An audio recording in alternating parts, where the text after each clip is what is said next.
அனைவருக்கும் வணக்கம். திமுகவில் ஓ பன்னீர்செல்வம் அவர்கள் வந்து இணைந்திருக்கிறார்.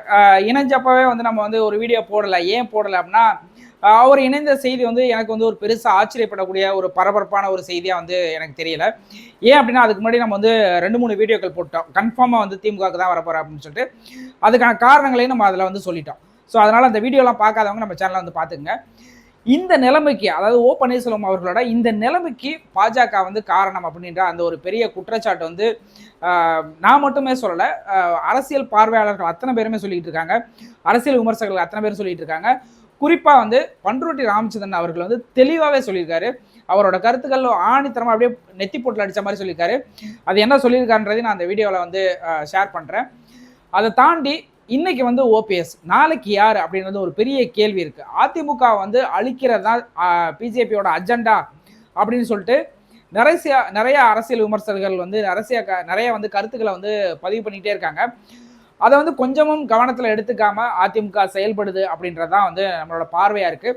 ஸோ அடுத்த பலியாடு யார் அப்படின்றத பற்றியும் இந்த வீடியோவில் வந்து நம்ம பேச போகிறோம். 2026 சட்டமன்ற தேர்தலுக்கு பின்னாடி அதிமுக ஜெயிச்சாலும் சரி, அதிமுக ஜெயிக்கலனாலும் சரி, அதிமுகவோட எதிர்காலம் என்னவா இருக்கும்ன்றதை பற்றியும் இந்த வீடியோவில் நம்ம வந்து டீட்டெயிலாக பேச போகிறோம். நம்ம சேனல் இது வரைக்கும் சப்ஸ்கிரைப் பண்ணால் பார்த்துருந்தீங்கன்னா சப்ஸ்கிரைப் பண்ணி பாருங்க. அப்படியே பக்கத்தில் இருக்க ஆல் பெல் ஐகானை கிளிக் பண்ணிக்கோங்க. நான் போடுற எல்லா அரசியல் சம்பந்தமான வீடியோக்களும் உங்களுக்கு நோட்டிஃபிகேஷன் மூலமாக ரீச் ஆயிரும். ஓ பன்னீர்செல்வம் அவர்களை பற்றி வந்து நம்ம நிறையா வந்து வீடியோக்களில் பேசுனதுனால அவரை தெரியாதவங்க, அவரோட வரலாறு தெரியாதவங்களாம் யாருமே இருக்க மாட்டீங்க இந்த வீடியோ பார்க்குறவங்க. அதனால் வந்து ஓ பன்னீர்செல்வம் வந்து மறைந்த முதலமைச்சர் ஜெயலலிதா அவர்களோட ரொம்ப நம்பிக்கைக்கு பாத்திரமானவர். 3 முறை வந்து முதலமைச்சராக இருந்தவர். முதலமைச்சராக மக்களால் தேர்ந்தெடுக்கப்படல, ஆட்சியாளர்கள், அதாவது அந்த கட்சியால் வந்து நியமிக்கப்பட்ட முதலமைச்சராக இருந்தவர். அதுக்கப்புறம் வந்து நிதியமைச்சராக இருந்திருக்காரு. அதுக்கப்புறம் வந்து அந்த அதிமுகவோட பொருளாளராக இருந்திருக்காரு. பொருளாளர் பதவியில் தன்னோட கரார் தன்மையை வெளிப்படுத்தினார் அப்படின்னு சொல்லிட்டு அந்த கட்சியோட பொதுச் செயலாளரும் வந்து புரட்சி தலைவி மாண்புமிகு ஜெயலலிதா அவர்களே வந்து பாராட்டும் அளவுக்கு வந்து அந்த பொருளாளர் பதவி வந்து அவர் ரொம்ப அழகாக பண்ணார் அப்படின்ற மாதிரிலாம் சொல்லுவாங்க. ஸோ அவ்வளவு பேர் வாங்கின ஒருத்தருக்கு வந்து அந்த ஜெயலலிதா அவர்களோட மறைவு வந்து பேரிடியாக இருந்திருக்கு. அவரோட மறைவுக்கு பின்னாடி அவருக்கு வந்து நடந்த பிரச்சனைகள், அவர் வந்து எடுத்த முடிவுகள், அவரை வந்து இயக்குன சக்திகள், அதெல்லாம் வந்து நாடறிந்த வரலாறு. பாஜகவை நம்பி கெட்டு போன அதிமுகவில் வந்து அதிமுக தலைவர்களில் வந்து முதல்ல இருக்கிறவர் வந்து அண்ணன் ஓபிஎஸ் அவர்கள் தான். நான் ஓபிஎஸ் கிட்டே இருந்து விலகலை. ஏன்னா அந்த இயக்கத்தில் நான் எந்த பொறுப்பிலும் இல்லை, ஆலோசகராக தான் இருந்தேன். ஆலோசகராக இருக்கிற பொழுது அவரிடம் நான் சொன்னது, என் ஆலோசனைகளை கேட்டுத்தான் ஆக வேண்டும் என்று இல்லை. உங்களால் அதை நிறைவேற்ற முடியவில்லை என்றாலும் நான் அதை பற்றி வருத்தப்பட மாட்டேன் என்று சொன்னேன். அவருக்கு என்ன ஒரு நிலைமை என்றால், முழுக்க அவரை ஒன்றுமில்லாமல் செய்தது பாஜக, நம்ப வைத்து கெடுத்தது. இன்றைய தினம் அவர் நீதிமன்றங்களிலேயும் தேர்தல் கமிஷனிலேயும் எங்கும் அவருக்கு எந்த ஒரு நன்மையும் அவர் செய்யவில்லை. இருந்தும் தொடர்ந்து அவர்களைத்தான் அவர் ஆதரித்தார். உச்சகட்டமாக ஈரோடு கிழக்கு இடைத்தேர்தலில் உச்ச நீதிமன்றத்தையே பாஜக அரசு பாதி விசாரணை முடிந்த பிறகு உடனே அழைத்து எடப்பாடிக்கு இரட்டை இலை கொடுக்க சொன்னார்கள். அவர்தான் சொன்னார்கள். அவர்களே ஓபிஎஸ் அவர்கள் சார்பில் நின்றவரை திரும்ப பெற சொல்லி வற்புறுத்தி திரும்ப பெற்றார். அவர் பிரச்சாரத்துக்கு போகக்கூடாது என்று சொன்னார்கள். அதையும் கேட்டுக்கொண்டார். அப்பொழுதே தெரியவில்லை அவர்கள் யார் பக்கம் என்று. கடைசி வரை அவர் நம்பினார். நான் வந்து சொல்லிட்டேன், ஈரோடு கிழக்கு இடைத்தேர்தலிலேயே தெளிவாக தெரிந்துவிட்டது, உங்களை ஒன்றுமில்லாமல் செய்கிறார்கள் இதில். ஆனாலும் அவர் தொடர்ந்து ஆதரித்தார். ஏதோ ஒரு நம்பிக்கையிலே ஆதரித்தார். இன்றைக்கு இந்த நிலைமை வந்துவிட்டது. நம்பக்கூடாதவர்களை நம்பியதன் விளைவு என்று தான் நான் கருதுகிறேன். ஏன் பாஜக நம்பி கெட்டு போனார் அப்படின்ற மாதிரி யோசிச்சோம்னா, பாஜக வந்து அந்த அந்த அதிமுகவோட அந்த எல்லாத்தையுமே வந்து அவங்க டேக் ஓவர் பண்ணிக்கிறாங்க. அதாவது அந்த அந்த அதிகாரம் எல்லாத்தையுமே வந்து அந்த அதிகார மையத்தை வந்து தன்னோட கண்ட்ரோலுக்கு கொண்டு வர்றாங்க. எப்போ அப்படின்னா ஜெயலலிதா அம்மையார் இறந்த பின்னாடியே வந்து அவங்களோட கண்ட்ரோலுக்கு போயிடுது. ஸோ இது பிடிக்காம தான் வந்து சசிகலா ஒரு பக்கத்து வந்து டிடிவி தினகரன் அவர்கள் ஒரு பக்கம் வந்து தனித்தனியாக வந்து பிரிஞ்சு போனி இதெல்லாம் வந்து ஒன்றுமே பண்ண முடியாது, நம்ம கையை விட்டு போயிடுச்சு, நம்ம கண்ட்ரோலில் மீறி வந்து அதிமுக போயிடுச்சு அப்படின்ற மாதிரி எல்லாருமே அவங்கவுங்க வேலையை பார்த்துட்டு இருந்தாங்க. அதில் வந்து ஓ பன்னீர்செல்வம் வந்து ரொம்ப ஸ்ட்ராங்காகவே இருந்தார். எப்படியாவது வந்து எடப்பாடி கிட்ட வந்து அதிமுகவை மீட்டு வந்து நம்மளுக்கு கொண்டு வந்துருவாங்க, நம்ம கையில் கொண்டு வந்துருவாங்க, அப்படி இல்லைன்னா நம்மளை வந்து எடப்பாடி கூட திரும்ப வந்து சமாதானப்படுத்திடுவாங்க அப்படின்ற அந்த ஒரு நம்பிக்கையில் வந்து கடைசி நிமிஷம் வரைக்கும் வந்து ரொம்ப உறுதியோடு இருந்தார். அவர் மேற்கொள்ளாத முயற்சிகள் இல்லை, அவர் பண்ணாத போராட்டங்கள் கிடையாது, அவர் பேசாத பேச்சுக்கள் கிடையாது, அவர் வைக்காத கோரிக்கைகள் கிடையாது. ஒரு கட்டத்தில் வந்து எனக்கு வந்து எந்த பதவியும் வேணாம், நான் வந்து எதுவுமே டிமாண்டாக வைக்கல, என்னை வந்து அதிமுகவில் சேர்த்துக்கிறதுக்கு நான் எந்த விதமான டிமாண்டும் வைக்கல, நான் ரெடியாக இருக்கேன் அப்படின்ற மாதிரி கூட இறங்கி ஜீரோ டாலரன்ஸ்னு சொல்லுவாங்க இல்லையா, ஸோ அந்த மாதிரி சமாதானத்துக்கு அவர் படுத்த படுக்கையாக கூட வந்து கெஞ்சி பார்த்துட்டாரு. ஸோ அப்போ கூட எடப்பாடி பழனிசாமி அவர்கள் வந்து அந்த முடிவை வந்து ஏற்றுக்கலை.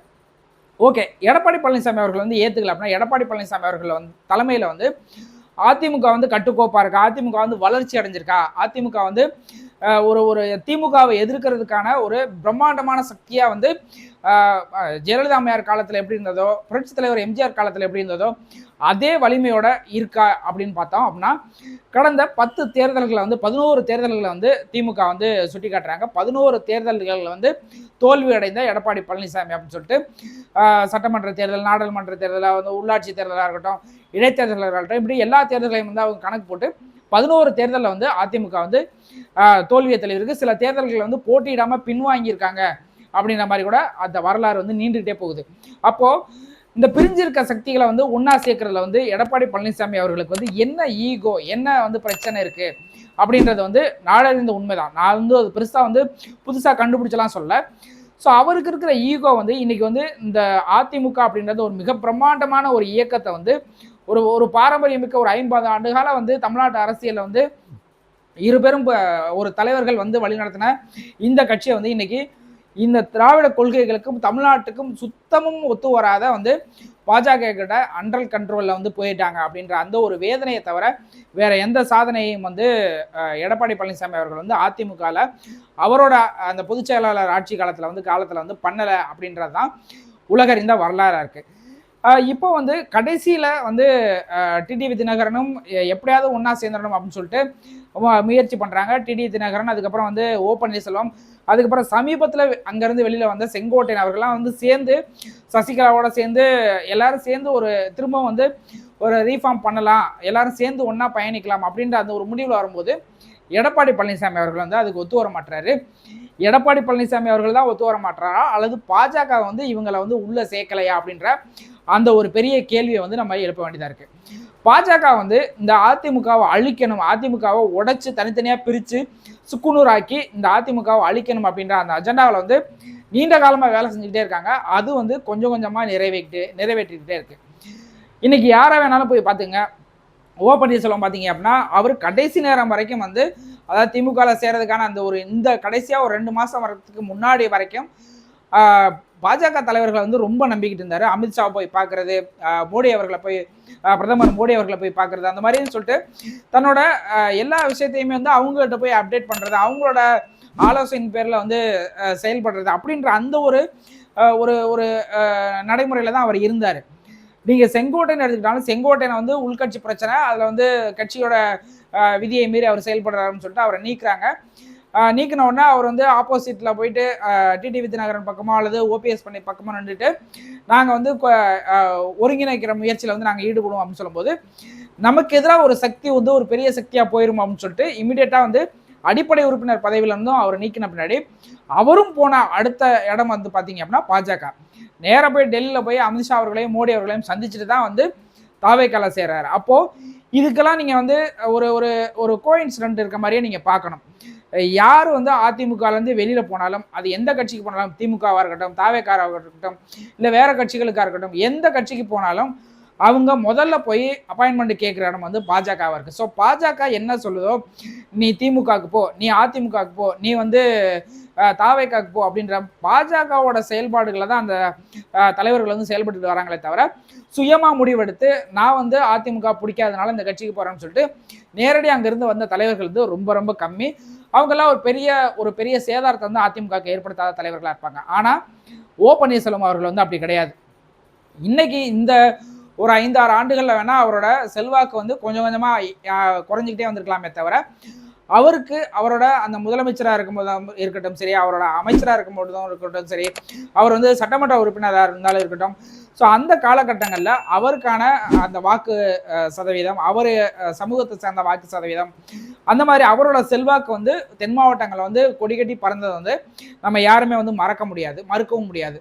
ஸோ டிடிவி தினகரன் அவர்களோட கூட அவரை வந்து சேர்த்துக்க கூடாது அப்படின்றதுல வந்து பாஜக வந்து ரொம்ப தெளிவாகவே இருந்திருக்காங்க. கடைசி வரைக்கும் டிடிவி தினகரன் அவர்களாவது வந்து நீங்கள் வாங்க நம்மலாம் சேர்ந்து ஒரு பயணம் பண்ணுவோம், பிற்காலத்தில் வந்து நம்ம அந்த உங்களோட திட்டத்தை பற்றி நம்ம யோசிக்கலாம் அப்படின்னு டிடிவி அவர்களோட அவரை சேர்த்துக்கலாம். ஆனால் டிடிவி தினகரனும் அவரை வந்து தன்னோட சேர்த்துக்க கூடாது அப்படின்றதுல ரொம்ப உறுதியாக இருக்கார்.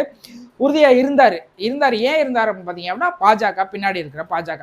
ஸோ இன்னைக்கு தொகுதி பங்கீடு வரைக்கும், சீட்டு பேர வரைக்கும் வந்து நான் வந்து அதிமுக கிட்ட பேச மாட்டேன், நான் வந்து பாஜக கிட்ட தான் பேசுவேன், என்னைய வந்து பாஜக தான் வந்து இந்த கூட்டணிக்குள்ள கொண்டு வந்தாங்களே தவிர அதிமுக கொண்டு வரலன்ற அந்த தைரியமாக வெளில சொல்லக்கூடிய ஒரு துணிச்சல் மிக்க ஒரு அரசியல்வாதி வந்து டிடிவி தினகரன் அவர்கள் கூட வந்து ஓபிஎஸ்ஸை சேர்த்துக்க மாட்டேன்ட்டார் அப்படின்றது ஒரு மிகப்பெரிய வருத்தமாக இருந்தது.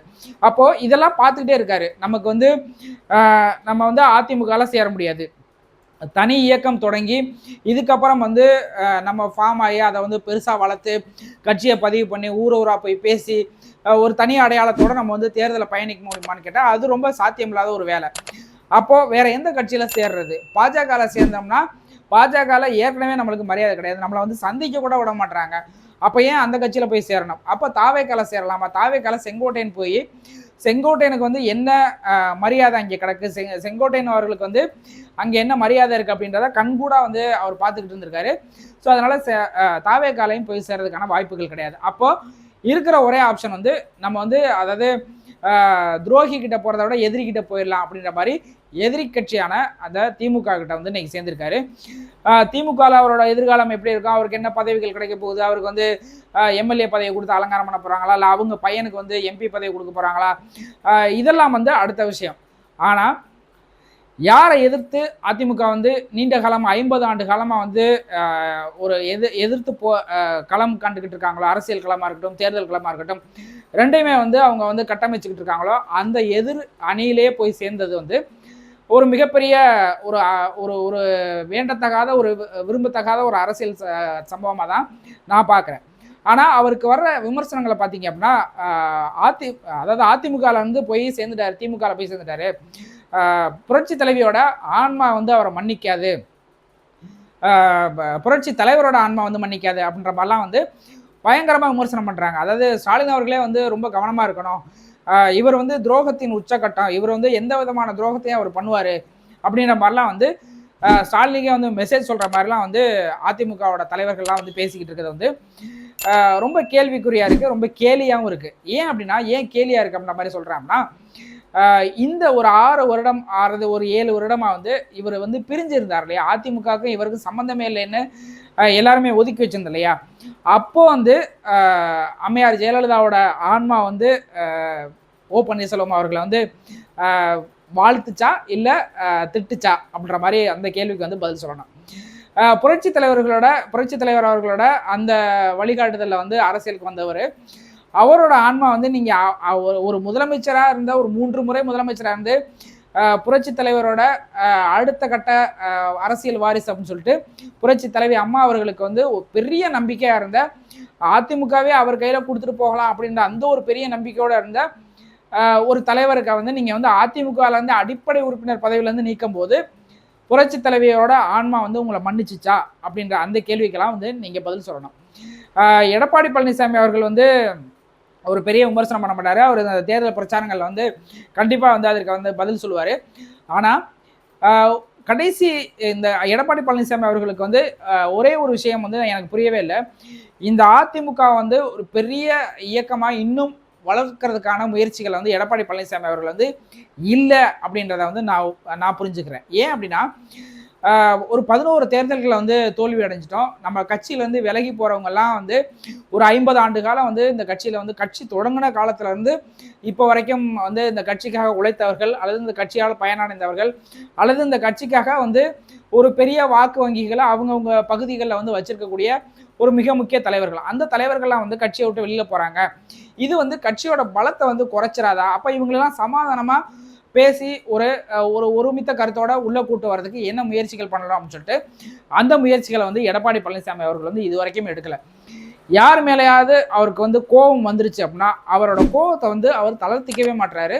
அது வந்து செங்கோட்டையன் அவர்களோட அந்த நீக்கம் வரைக்கும் நம்ம வந்து பார்த்துக்கிட்டே இருந்தோம். கூப்பிட்டு வச்சு பேசணும், அவங்களுக்கு வந்து அறிவுரை, அவங்களோட கோரிக்கைகள் என்னன்னு கேட்கணும், அவங்களுக்குள்ள இருக்க பிரச்சனைகள் என்னன்னு கேட்கணும் அப்படின்னு சொல்லிட்டு அதெல்லாம் கேட்டுட்டு அதெல்லாம் வந்து நடக்காது அப்படின்ற போது ஓகே, இவ்வளவு பிரச்சனைகளை பண்ணுறாங்க, நம்ம கூப்பிட்டு பேசினாலும் சமாதானமாக மாட்டுறாங்க, அல்லது மாவட்ட செயலாளர்கள், முன்னாள் அமைச்சர்கள், எம்எல்ஏக்கள் அவங்களெல்லாம் கூப்பிட்டு வச்சு கூட நீங்கள்லாம் போய் பேசுங்க, அவரை போய் பேசி கன்வின்ஸ் பண்ணுங்க, அவரை சமாதானப்படுத்துங்க அப்படின்னு சொல்லிட்டு அந்த முயற்சிகளையும் எந்த தலைவர்கள் மேலேயும் எடுக்காதது வந்து எடப்பாடி பழனிசாமி அவர்கள் வந்து அதிமுக வந்து டெவலப் பண்ணணும் அப்படின்ற அந்த ஒரு விருப்பத்தோட எல்லாம் வந்து அதிமுகவில் கிடையாது. அதிமுகவுக்கு இருக்க செல்வாக்கில் வந்து நம்ம பயணம் பண்ணணும் அப்படி தான் நினைக்கிறாரு. அந்த செல்வாக்கு எந்த அளவுக்கு எந்த காலகட்டம் வரைக்கும் போகுதோ அந்த காலகட்டம் வரைக்கும் நம்ம அதிமுகவில் இருந்து பயனடைந்து கொள்ளலாம் அப்படின்ற அந்த ஒரு நோக்கத்தோடு தான் எடப்பாடி பழனிசாமி அவர்கள் வந்து கட்சியை பார்க்குறாரு அப்படின்ற மாதிரி தான் சொல்கிறேன். ஸோ ஒரு பாஜகவோட ஒரு ஒரு ஒரு ஒரு கைப்பாவையாக மாறிட்டாரு, அல்லது பாஜக என்ன சொல்கிறாங்களோ அதை கேட்குற அளவுக்கு அதிமுக இருக்குது அப்படின்றதுல வந்து கொஞ்சம் கூட மாற்று கருத்தே கிடையாது.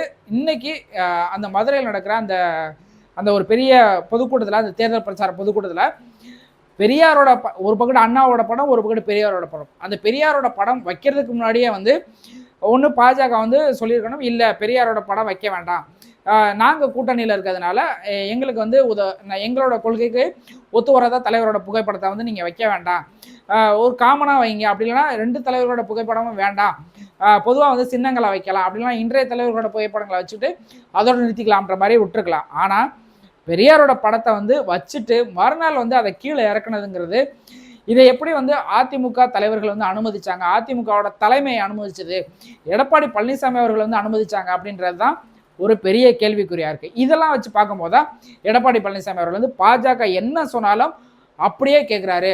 நாளைக்கு அறிஞர் அண்ணா அவர்களோட படத்தை வந்து நீங்கள் வைக்கக்கூடாது, பயன்படுத்தக்கூடாது, எம்ஜிஆர் அவர்களோட படத்தை நீங்கள் வந்து பயன்படுத்தக்கூடாது, மோடி அவர்களோட படத்தையும் அமித்ஷா அவர்களோட படத்தை தான் நீங்கள் பயன்படுத்தணும் அப்படின்னு சொன்னாலும் அதுக்கும் வந்து எடப்பாடி பழனிசாமி அவர்கள் வந்து ஒத்து போயிடுவாரா அப்படின்ற அந்த ஒரு கேள்வியோடு தான் நம்ம வந்து இந்த வீடியோவை முடிக்க வேண்டியதாக இருக்குது. அந்த வீடியோவை தொடர்ந்து பாருங்கள். தொடர்ந்து பார்த்தவங்களுக்கு ரொம்ப நன்றி. அதிமுகவோட எதிர்காலம், அதிமுகவில் அடுத்த பலியாடு அப்படின்னு நான் வந்து டைட்டில் போட்டிருந்தேன் இல்லையா? ஸோ அதிமுகவோட அடுத்த பலியாடு யார் அப்படின்னு பார்த்தோம் அப்படின்னா நம்ம எடப்பாடி பழனிசாமி அவர்கள் தான். இந்த 2026 சட்டமன்ற தேர்தலில் அதிமுக வெற்றி பெற்றாலும் சரி, வெற்றி பெறவில்லை என்றாலும் சரி, அதிமுகவோட தலைமை வந்து எடப்பாடி பழனிசாமி அவர்கள்ட்ட வந்து பிடுங்கப்படும் அப்படின்றதுல எல்லளவும் சந்தேகம் கிடையாது. ஒரு நாள் அது நடக்கும்போது, ஒரு நாள் கிடையாது, இன்னும் ஒரு 4 மாதத்தில் அது நடக்கும்போது நான் அன்னைக்கு போடுற வீடியோவில் இந்த வீடியோவை வந்து நான் டீகோட் பண்ணி நான் திரும்பவும் வந்து உங்களுக்கு நினைவுபடுத்துகிறேன். உங்களோட கருத்துக்கள் என்ன? அதிமுகவோட இந்த செயல்பாடுகள் வந்து எல்லாத்தையும் ஒருங்கிணைக்க, எல்லாத்தையும் அரவணைத்து போகிற அந்த முயற்சியில் வந்து தோற்று போன அதிமுக வந்து அதிமுகவுக்கு எதிர்காலம் இருக்கா, அதிமுகவோட எதிர்காலம் வந்து பாஜக கையில் இருக்குன்றத இந்த விமர்சனத்துக்கு பற்றி உங்களோட கருத்துக்கள் என்ன அப்படின்றத நீங்கள் கமெண்ட் செக்ஷனில் போடுங்க. வேற ஒரு வீடியோவில் மீட் பண்ணலாம். நன்றி.